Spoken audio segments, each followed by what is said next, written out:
고통에서 벗어나려면 부처를 찾아라. 어리석은 사람이 세상을 살아가며 받는 고뇌는 불타는 집 속에 갇혀서 받는 고통보다도 더하다. 어찌 그대로 머물면서 고통을 받고만 있는가? 윤회의 고통에서 벗어나려면 부처를 찾는 길보다 더 좋은 방법이 없다. 부처를 어디서 찾을 것인가? 부처는 다른 것이 아니라 곧 내 마음이다. 그러니 마음을 어찌 멀리서 찾으려고 하는가? 이 육신을 떠나서 따로 있지 않다. 우리의 육신은 시간의 흐름에 따라 변화하여 영원하지 못하므로 생겨났다가 죽어 없어지기도 한다. 그러나 참 마음은 모양이 없는 허공과 같아서 끊어지지도 않고 변하지도 않는다. 그러므로 육체는 죽으면 흩어져서 다시 본래의 요소인 흙물불, 바람으로 되돌아 가버리지만 마음은 항상 신령하여 하늘과 땅 온 세상에 가득하고 영원하다고 하였다. 자기의 마음이 참 부처이다. 애달프다. 요즘 사람들은 어리석어 길을 잃어버린 지 오래되어 자기의 마음이 참 부처인 줄을 알지 못하고 자신의 밝은 성품이 참다운 진리인 줄을 모른다. 진리를 구하려 하면서도 높은 성인들만이 얻을 수 있는 것으로 여기고 부처를 찾으면서도 자신의 마음을 살피지 않고 먼 곳에서만 구하려 한다. 만약 어떤 사람이 마음 밖에 부처가 있고 성품 밖에 진리의 법이 있다고 말하면서 이러한 뜻을 그릇되게 믿은 채로 불도를 구한다면 그러한 사람은 아무리 오랜 세월 동안을 부처님 앞에서 몸을 불사르고 팔을 태워서 공양하고 뼈를 부수어 골수를 내고 피로 먹을 삼아 경전을 쓰고 하루에 아침 한 끼만 먹으며 눕지도 않고 항상 앉아 선정을 닦고 뿐만 아니라 모든 대장경을 다 잃고 온갖 고행을 닦는다 할지라도 그것은 모래를 삶아 밥을 짓는 것과 같아서 단지 고생만 할 뿐 아무 이익이 없는 어리석은 일이다.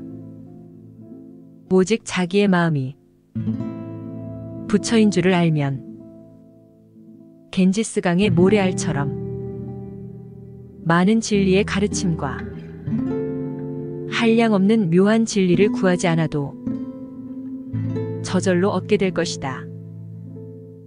그러므로 부처님께서 말씀하시기를 일체의 중생들은 모두 부처의 지혜와 덕을 갖추고 있을 뿐만 아니라 모든 중생들의 갖가지 허망된 생각까지도 모두 부처의 원만히 깨달은 묘한 마음에서 나왔다고 말씀하셨다.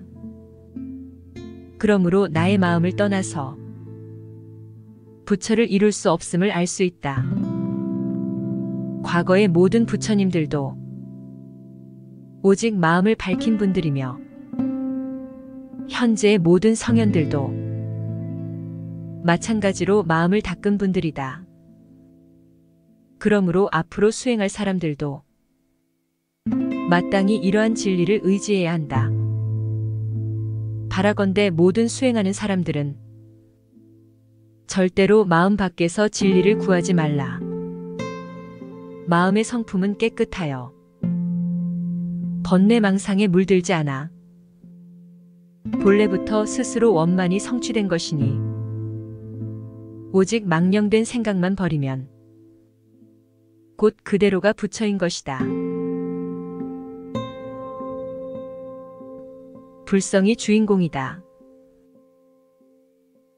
부처의 근본 성품이 현재 이 몸에 있는데 어째서 저는 지금 불성을 보지 못합니까? 다시 자세히 설명하셔서 저로 하여금 깨달을 수 있도록 해주십시오. 그대의 몸에 있는데도 그대 스스로가 보지 못할 뿐이다. 그대가 하루 종일 배고프고 목마른 줄 알고 춥고 더운 줄도 알고 화를 내고 기뻐하기도 하는데 이것은 결국 무엇이 있어서 그렇게 하겠는가? 육신은 흙물 불바람 등의 네 가지 구성 요소가 모여서 된 것이나 그 바탕은 완고하여 감정이 없는 것이므로 어찌 사물을 보고 듣고 알고 깨달을 수 있겠는가? 그러므로 능히 사물을 보고 듣고 알고 깨달을 수 있도록 할 수 있는 것은 틀림없이 그대의 불성인 것이다. 그러므로 임재 스님께서 말씀하시기를 육신을 구성하는 사대는 진리의 법을 설하지도 듣지도 못한다. 허공 또한 진리의 법을 설하지도 듣지도 못한다.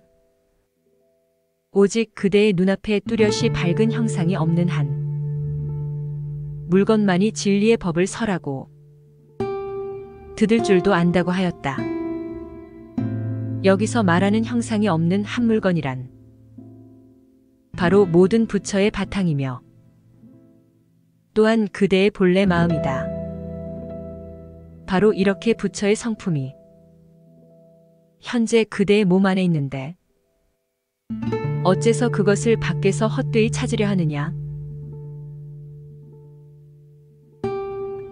그대가 바로 부처이다. 어떤 스님이 귀종 스님께 물었다. 어떤 것이 부처입니까? 그대가 바로 부처이다. 그렇다면 어떻게 깨달은 후에 닦아서 밝은 마음을 보호하고 유지해야 합니까? 티끌 하나가 눈 속에 들어가니 실체가 없는 허공 속의 꽃이 어지럽게 날린다. 그 스님은 이 말을 듣고 알아차린 바가 있어 곧 깨달음을 얻었다.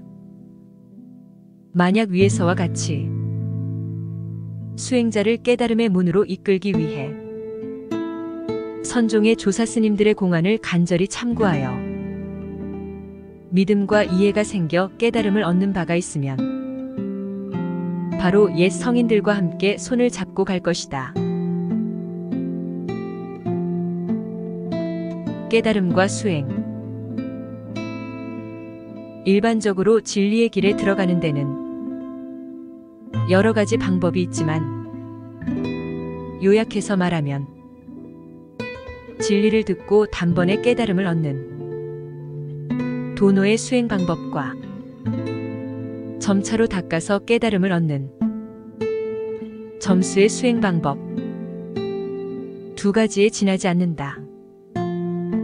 비록 진리를 듣고 단번에 깨달음을 얻고 동시 닦음도 완성되어 더 닦을 것이 없게 된 돈수의 경우가 가장 높고 뛰어난 근기를 가진 사람이 할 수 있는 것이라고 하지만 지난 전생부터 과거를 미루어 보면 이미 여러 생애 동안 깨달음을 의지에 닦아 점차로 익혀오다가 현생에 이르러 진리를 듣자마자 곧 깨달아 한순간에 닦음까지 완성된 것이니 사실은 이건 역시 먼저 깨닫고 뒤에 닦는 도노 점수의 방법인 것이다. 그러므로 이 도노와 점수의 두 수행 방법은 모든 성인이 지나온 길이다. 즉 옛부터 모든 성인들이 먼저 깨닫고 뒤에 닦았으며 이 닦음에 의하여 진리를 확실하게 알았던 것이다. 그러므로 신통력은 깨달음에 의해서 점차로 수행했을 때 나타나는 것이지 깨달았을 때 바로 나타나는 것이 아니다.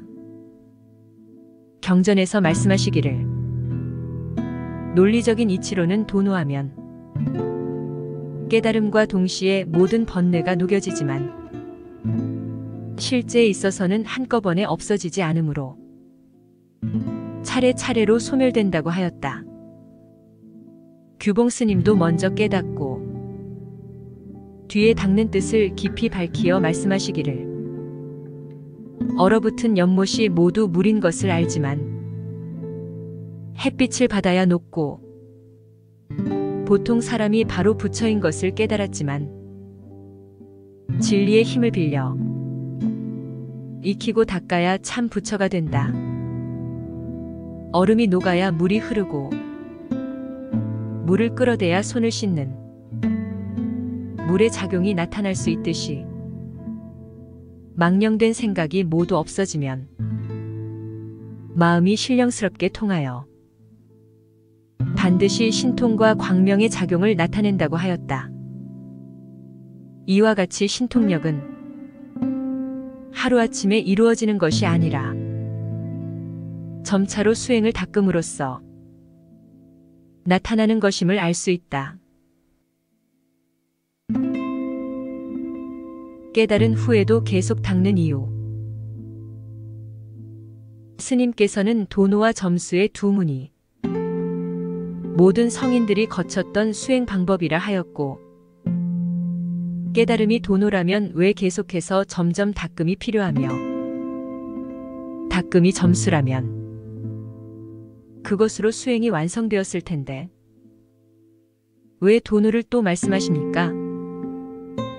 도노와 점수의 뜻을 다시 설명하시어 남은 의심을 풀어주십시오.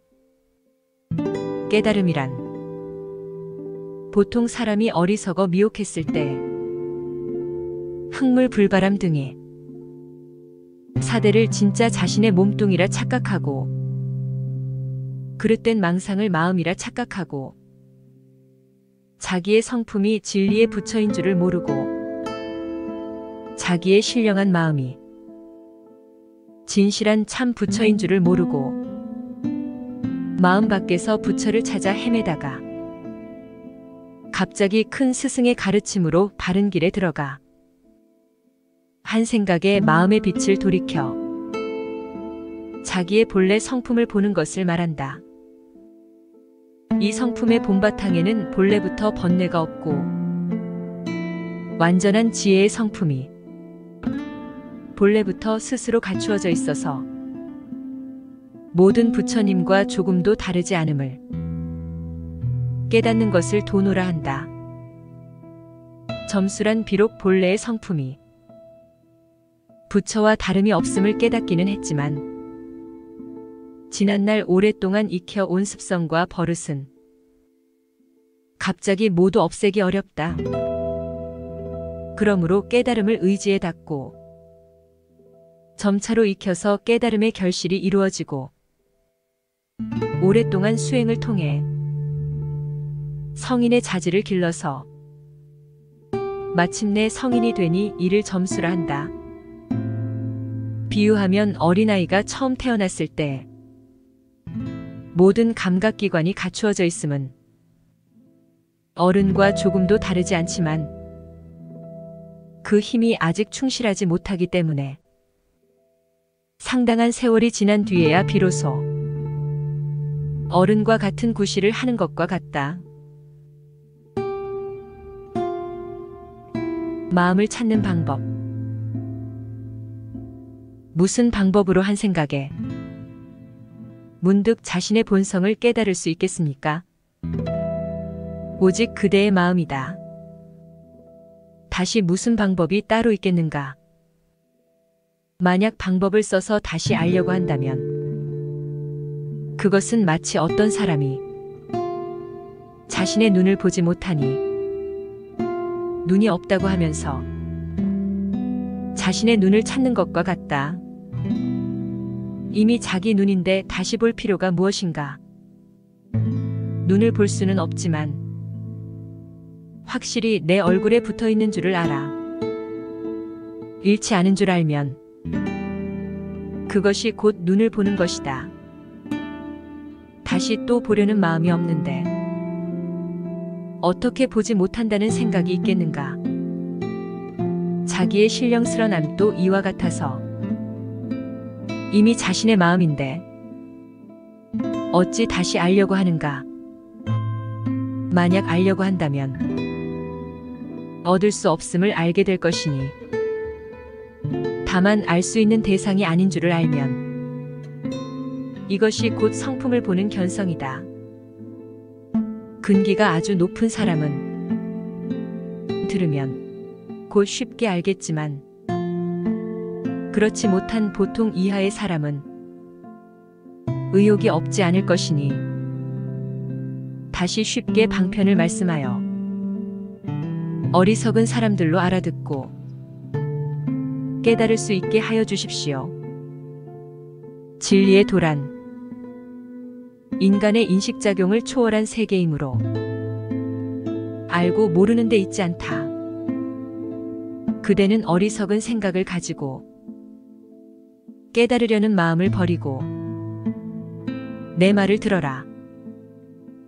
온갖 일과 모든 세계는 꿈과 같고 헛개비와 같다.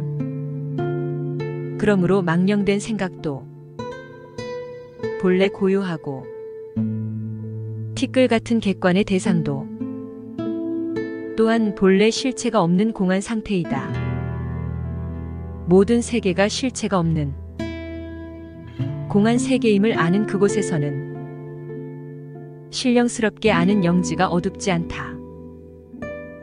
그러므로 이러한 고요하고 신령스럽게 아는 영지의 마음이 바로 그대의 본래 면목이며 3세의 모든 부처님과 역대의 조사스님과 천하의 큰 스승들이 서로 비밀이 전한 진리이다. 만약 이 마음만 깨달으면 참으로 다른 과정이나 단계를 거치지 않고 바로 부처님의 경지에 올라 모든 행동이 3계를 초월하여 본래 마음으로 돌아가서 단번에 의심을 끊을 것이다.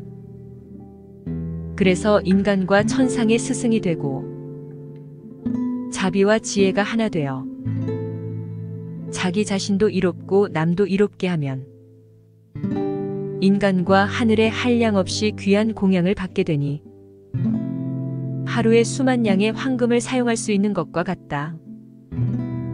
그대가 만약 이와 같으면 참다운 대장부이며 평생의 할 일을 마친 것이다.